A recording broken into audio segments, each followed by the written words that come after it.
দর্শক এই নিয়ে আরও জানাতে সাভারের জাতীয় স্মৃতিসৌধ থেকে সরাসরি যুক্ত হচ্ছেন সহকর্মী ওমর ফারুক।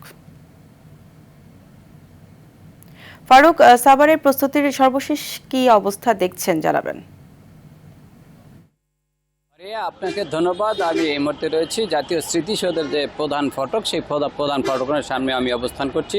আপনাকে জানিয়ে রাখি, রাত পোহালেই 16ই ডিসেম্বর মহান বিজয় দিবস। আর এই বিজয় দিবস উদযাপনকে ঘিরে কিন্তু সাভার অঞ্চলে কিন্তু ব্যাপক উৎসাহ উদ্দীপনা সৃষ্টি হয়েছে। আগামীকাল মহান বিজয় দিবস, 54তম বিজয় দিবস উদযাপন করবে এবার জাতি।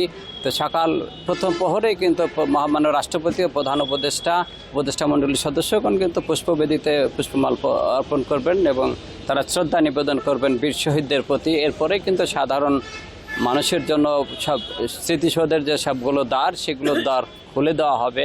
সকাল 8:30টায় নাগাদ এই দ্বারগুলো খুলে দেবেন বলে আমরা জেনেছি। তো স্মৃতিসৌধকে প্রস্তুত করার জন্য ইতিমধ্যেই গণপূর্ত বিভাগ ধোয়া মোছার কাজ সহ লাইটিংয়ের কাজ, সিসি ক্যামেরা সহ সকল কাজ ইতিমধ্যেই সম্পন্ন নিয়েছেন। আইনশৃঙ্খলা বাহিনী কিন্তু 4 স্তরে নিরাপত্তা ব্যবস্থা জোরদার করেছেন। এই স্মৃতিসৌধ এলাকার আশপাশ এলাকা জুড়ে রয়েছে ব্যাপক নিশ্চিত নিরাপত্তা ব্যবস্থা কিন্তু তারা জোরদার করেছেন। পুলিশের পাশাপাশি বাংলাদেশ সেনাবাহিনীর সদস্যরাও কিন্তু এখানে টহল ব্যবস্থা জোরদার করেছেন যাতে কোনো বিশৃঙ্খল ঘটনা না ঘটে, সেজন্য তারা ব্যাপক তৎপরতার সাথে কাজ করে চলেছেন বলে আমরা দেখেছি। তো জাতীয় স্মৃতিসৌধ মহান বীর শহীদদের শ্রদ্ধা নিবেদনের জন্য পুরোপুরি প্রস্তুত। এই ছিল আমার কাছে জাতীয় স্মৃতিসৌধ থেকে সর্বশেষ। ফারিয়া, আপনাকে ধন্যবাদ।